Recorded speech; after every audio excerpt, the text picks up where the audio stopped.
crochets, the everything, to looking after their families. So there's always been a burden of women, okay? And now when it came the moment of 2008, we saw how these women were suffering, and they ended up sacrificing, to cross the Limpopo, risking their lives. A lot of things happening to these women, some of them being raped. We have had a lot of stories of these women being raped, when they're trying to cross into South Africa, and they have their goods stolen, and also they are promised things like, okay, we're going to help you to cross. When they get close to Messina there, in that caboose after the river, they get raped, they get robbed. Some of them, they get killed. So you see, women, they bear so much. They're not as strong as, like physically strong, like as a man. You can fight, okay? You can fight someone wanting to, you might try to fight, but as a woman, they are easily, outpowered, and hence they face a lot of things. They face a lot of struggles, okay? So when we are talking about this issue of South Africa, it really has to much to do with women, because we find that the majority of these people who are suffering in the streets, they are women, okay? We have children, so it's really a sad moment, okay? And we just wish our leaders could be like the people who have a heart, okay? People who have a heart to understand that this thing is really, really hard. They need to change. They need to make sure that the countries are functioning in order to protect the women of Africa. Women are suffering, okay? Hey, Patrick. Hello, how you do? Hey, how are you doing? Hey, I'm good. Thanks, and yourself? I am doing fine. I'm doing back to. Hey, can you please just have me back? I mean, I'm just having a problem here with my Wi-Fi, so I'm just trying to set it up, but I will be back. It's now. It's okay. It's Thank okay. you. Awesome, Mm-hmm. awesome. Thank you for having me. All Thank you. right. Stop. Um, hey, Marsh. Hello, how are you? I'm doing great. How are you doing? I'm good. I wanted Mm. to say Happy Mother's Day to Africa, Yay, thank Mama you. Africa. Thank you. Did you follow Uh, the audio that I shared earlier on? yes, I heard what the gentleman was saying. Mm. I can kind of hear where he's coming from because me Okay. personally, I'm a Zimbabwean. Mm-hmm. Relatives there before. My personal belief is that Zimbabweans, we need to understand the situation. Mm-hmm. Jobs are a big problem in South Africa now. I think unemployment is reaching 40%. Mm. So it's an obvious case that people are going to start getting emotional, especially towards True. foreigners. Even in True. England, if you look at England right now, where I stay, Mm-hmm. things are getting economically difficult. So there are a Mm. lot of emotions that are going towards people who are considered to be foreigners. That is True. even what led to Brexit. They even wanted Mm. the Eastern Europeans out of the UK, Wow. even though they've got the same skin color. Mm. And So you when are Brexit really happened, a lot of people, we felt a lot of abuse. We got letters. People thought that when they voted for Brexit, Black people would leave the following day. We reported mm. and some people were joking around, what are you doing here? Where Yes. it is. So what we have in South Africa, the economy, unfortunately, if we look at the statistics, the Johannesburg Stock Exchange, it shows us what is what. What is We look happening? at True. the wealth of South Africa. We don't Yeah, need to you're ask correct. questions. We know which companies are there and which companies own the majority, and then give African people or African businesses. We're not getting the big contracts. We look at Mm-hmm. agriculture, it's the same thing. And I'm saying these things because in Zimbabwe, we experienced all the things that South Africa is experiencing. True. Having a True. big stake in the South African economy, we had them. And when we say that the government owns land which can be distributed, the honest truth is most of that land is not the land that people want. In most countries, anywhere you go in the world, the majority of the land is not worth much. The land which has the mines, the land which is good for agriculture, is only about 30 to 40% in most countries. And that is the land which is not controlled by South Africa. That's the bottom line. So my solution, which I would say is Zimbabweans and other foreigners, we need to understand the situation. We need to be respectful. If we've got correct documentation, work hard, do what you're supposed to do. If you do not have documentation, we should not be there. And we should not do crime no matter what. And the people in Zimbabwe, we need to understand that things are not well in South Africa. We need to stop the way we're doing right now. The story about the crocodiles, though, I mean, those are few and far apart. Most of the people in are reaching South Africa. They're going through the border posts. I think you've got a real issue to deal with your officials. Understand people are getting a few dollars, they're getting paid, and they go through. Some people who have documents, they paid for those documents as well. So we can't blame the people. How about the people who want corruption to happen? That's an issue that needs to be dealt with. But again, moving forward as a nation, I think people need to understand that things are this way for a reason.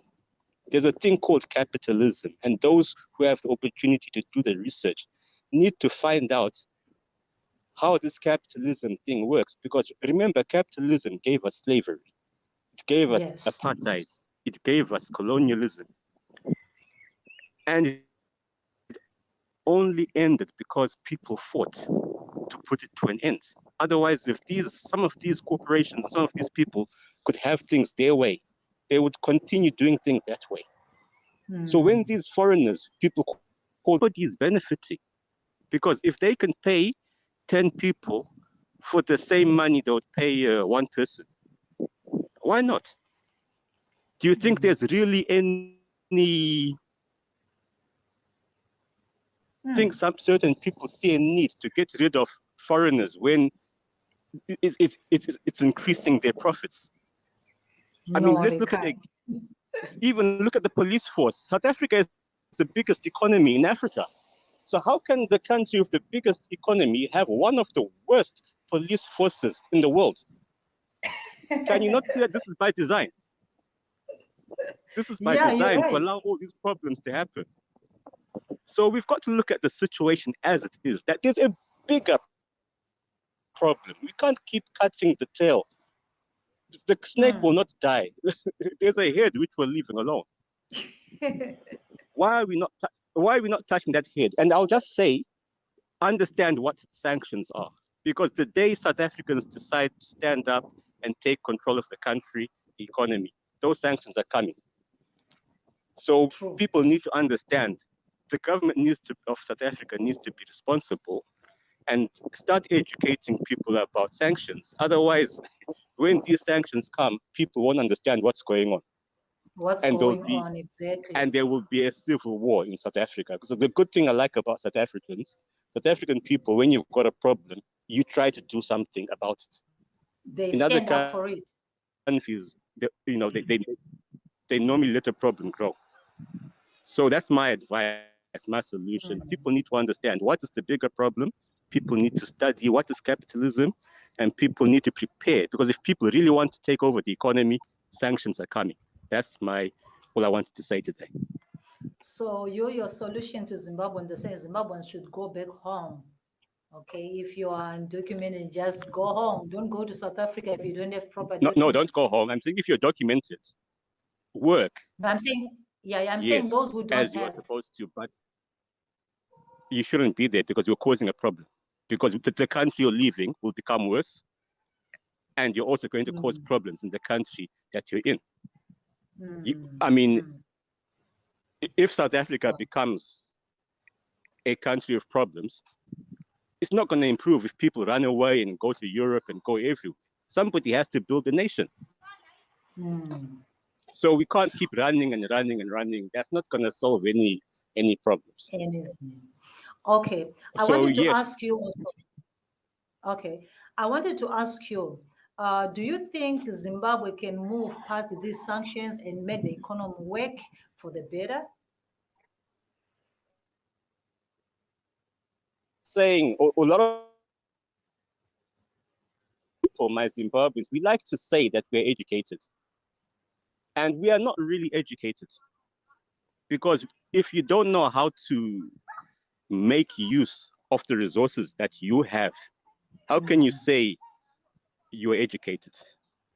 If you don't understand simple things like how capitalism works, in the land, your president fights for land, then you're given, and you don't know what to do with it. How can you say you're educated? Simple things, even the currency itself. If you look at your own money and you say, our money is useless, and you're laughing, saying, my money is useless. No, somebody is making it useless. You need to find out who is making your money depreciate, because somebody is coming to your country with a special money and they're buying everything. And then they go back to their country and they're posting on social media saying, I had $50, I slept with seven women because with $50, you know, they're laughing. So why is there such a difference? Why is somebody having a paper money which is not backed by any resources? Then they're coming with that paper money and they're taking resources and we're being left with the paper. So all these little things, we can't really say we're educated when we don't understand these things. So Zimbabweans, we need to stop saying we're educated. We need to start looking at the problems as they are. Yes, they are. I don't know if you got my the question that I asked you just now. Can you repeat it again? Because there's a little bit of noise. The one I was asking you, that can Zimbabwe move past these economic challenges that they are facing, or move past these sanctions? Because remember, most of the time when we're discussing about how to fix Zimbabwe, the word sanctions always comes into play. Well, Zimbabwe can't do it by itself. That is the reality. We hate Pan-Africanism because we say it's something that wants to unite Africa into one thing, and that's impossible. But unfortunately, this country, Africa was not designed to function as small, poor countries. So the only way to beat sanctions is to work with other African countries. You don't have to become one country, but at least if African countries can sit down and say, this is what we have.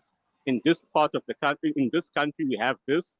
In South Africa, we have this. In Botswana, we have this. And then we start trading between each other and start saying, okay, what are we importing from other parts of the world, like Europe?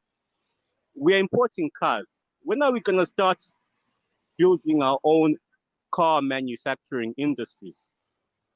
Do you know that right now, if we were to start building a car manufacturing industry in South Africa or Zimbabwe, we would be buying spare parts from Europe to build that car.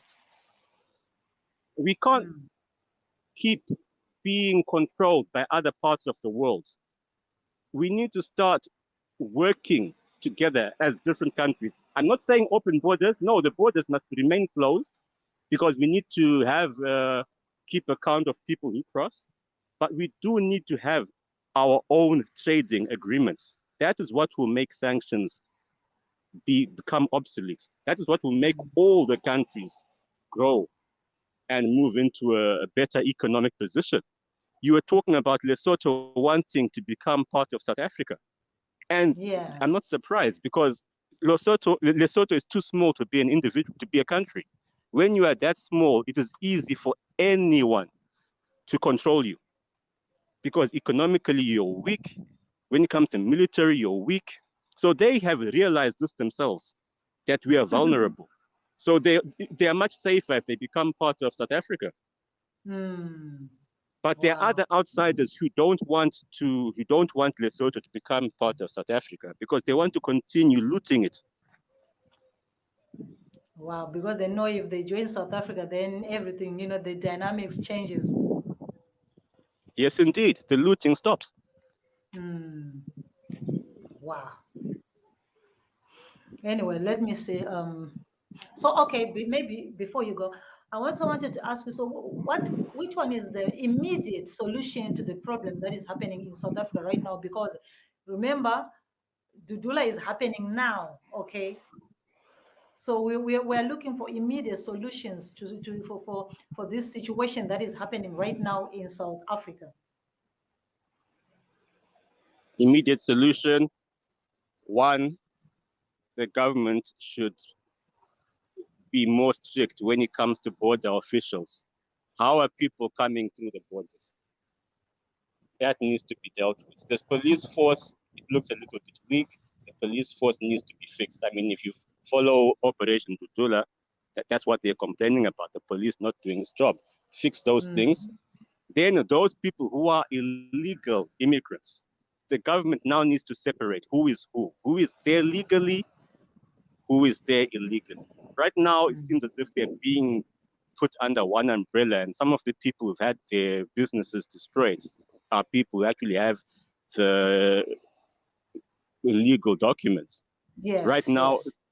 and that man who was Mr. Nyati, who passed away sadly, he was not the drug dealer who the people were looking for. They got the wrong person. If they are Yeah. drug dealers, they must be arrested.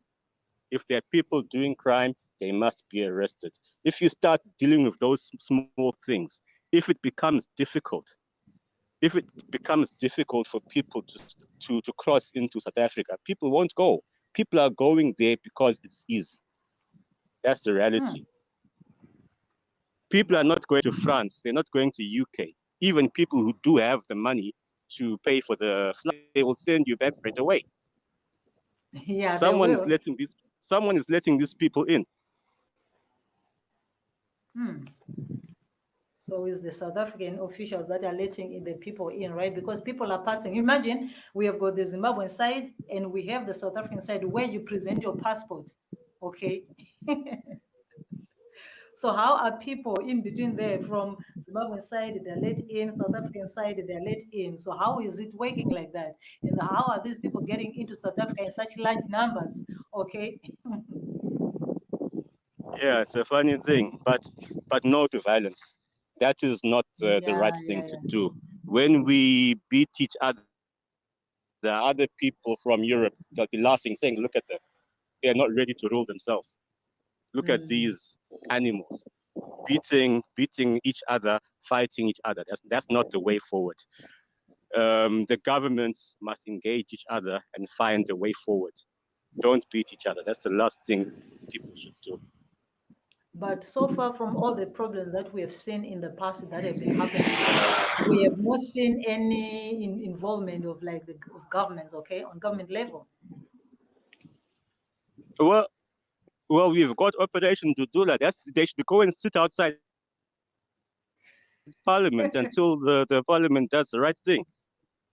Mhm.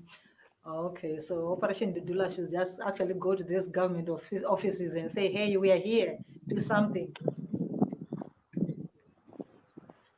That's why right now there's a little bit of friction between them and EFF.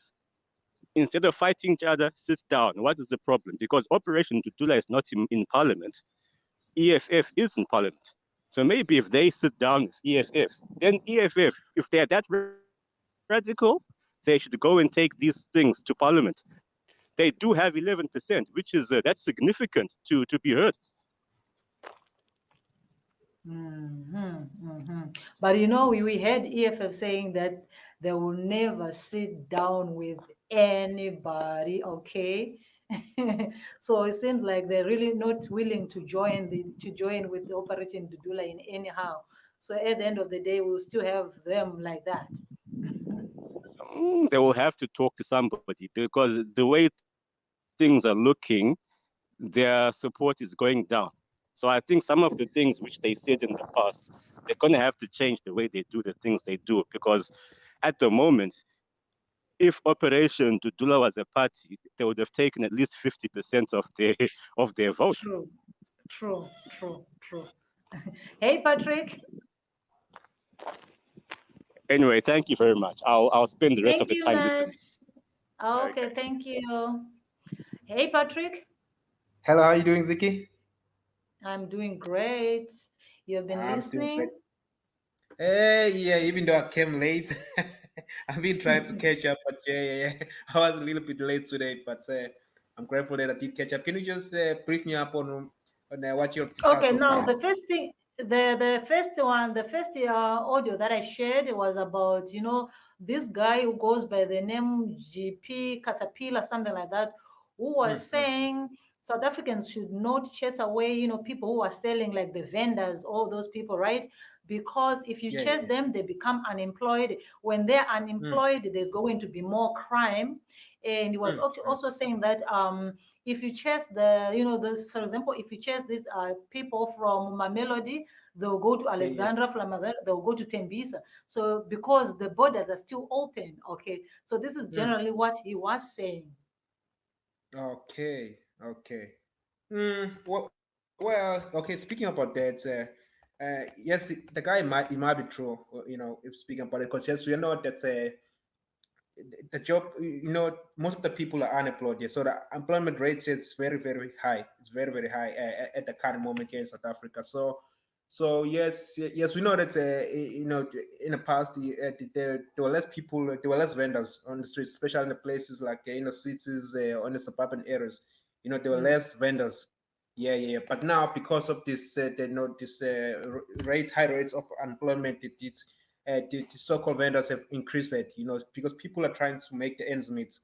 Mm-hmm. So now it's yeah, it's very, very difficult for the people not to follow that all law that people should not be selling on the streets and stuff, because now we see that it's not working, because even the government himself is failing to provide jobs for people. So now yeah, for me I would say yes, people should be selling on the streets, even though the shoe follows the law, like, because people, they cannot just put their own stuff everywhere on the streets, because Yeah. every city has own law, every country has own law. See, so yes, people should follow the law when it comes to to selling on the streets. As vendors, yes, they should follow the city laws. But yeah, I don't think that people at this current at this current time, while we're dealing with this situation that we're dealing with, people shouldn't be stopped and selling, because we know that it's not about it's not about the city looking good, the suburban areas looking good. People try to make the ends meet. People try to make the ends meet. The government is failing to provide job for the people, so people want they're fighting for survival. Everyone is trying to fight for survival. So yes, people shouldn't be chased out if there's no other solution for them. If there's no solution for them to provide jobs, you see, unless there is a way for them to provide jobs, or there is a way for them, to take them somewhere, to build them maybe a certain type of building where they could put them together and say, okay, this is a certain area for you all, go there and sell there. This kind of areas. Mm. If they're saying that's they're interfering and stuff. But at this current moment of time, yeah, people shouldn't be chased out. People shouldn't be chased out, because as the other guy said, yes, if they chase them out and they try to stop them, not speaking about the foreigners themselves or not, but I'm speaking about also South Africans, because as we do know, there's not only foreigners who are selling on the street. We also have a number of Yeah. South now. It's I will say that it's every man for himself and for himself. It's trying to survive. Mm-hmm. So yeah, people shouldn't be if the government does not have a solution for them, then they shouldn't be chased out. They shouldn't be chased out, because yeah, everyone is trying to make the ends meet. Everyone trying to make a living, to take care of their families and themselves. So yeah, people shouldn't be chased out. Shouldn't be chased out. People should just save, because did Okay. you? Yeah. Also, yeah, also the brother spoke about, about foreigners who are renting houses from the locals. They're saying if you start chasing away these foreigners who are renting houses from South Africans, it means some of these household, South African household are going to be left with no tenants. Hence, they won't be having some money that they were using, to take care of their families. Mm, mm.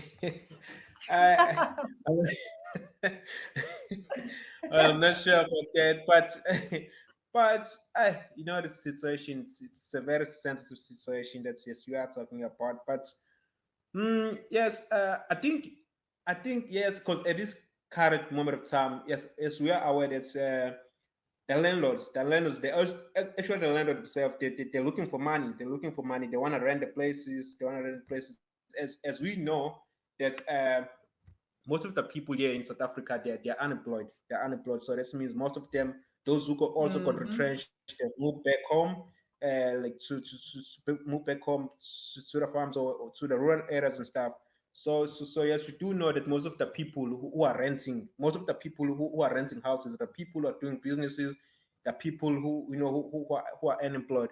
So yes, if you do kind of like affect those type of people who are renting, yes, the landlords will be affected.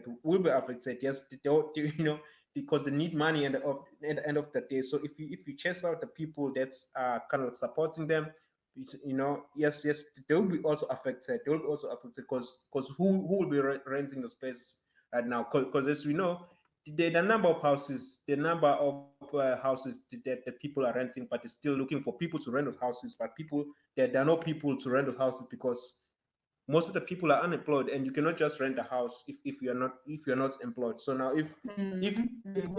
if Yes. I get if I get unemployed, definitely instantly I have to I have to leave your house and go back home to try to try to think of another solution, make another plan. And then by the Mm-hmm. time I leave your house, you'll be affected too because now you have a time to try to look for someone to rent your place. And these days it's not easy to find someone to rent the place because even my mom, she got some places in town, a couple of rooms in a certain places that she rents. She rent for students or people who are employed. Most of the time, people Mm-hmm. get unemployed, and they get to leave the house, out of the blue, unexpectedly. And then now Yeah. yeah, and then we get to a time to try to look for someone, and that I can tell you the truth that this one time the house, we were short about 4 to 5 people. The house almost for 2 months. For 2 months we couldn't find someone. For 2 months we couldn't find someone. And can you imagine now, as a landlord, now you have to out of your pocket. Now you have to pay. You have to pay that the owner. You have to pay the owner out of your Mm. own pocket. Now there's no one to rent your house.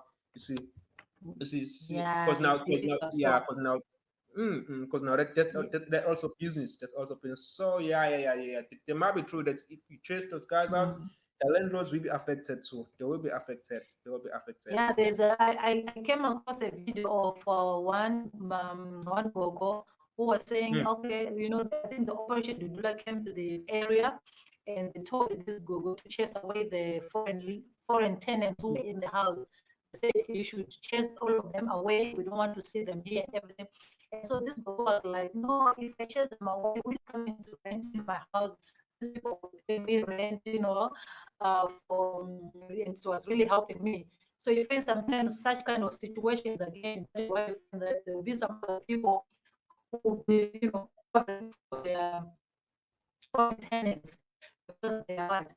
They're giving some rent money from them. mm, mm, Yeah. I think I can get you, Zik, even though your network, it's a little bit, but Yeah, yeah. I don't know why. The problem we have here is that I Mm, don't go on YouTube directly. I need to mm. have a VPN. So I Okay. subscribe. I have to subscribe because here Google is banned. That might be a great Uh, idea.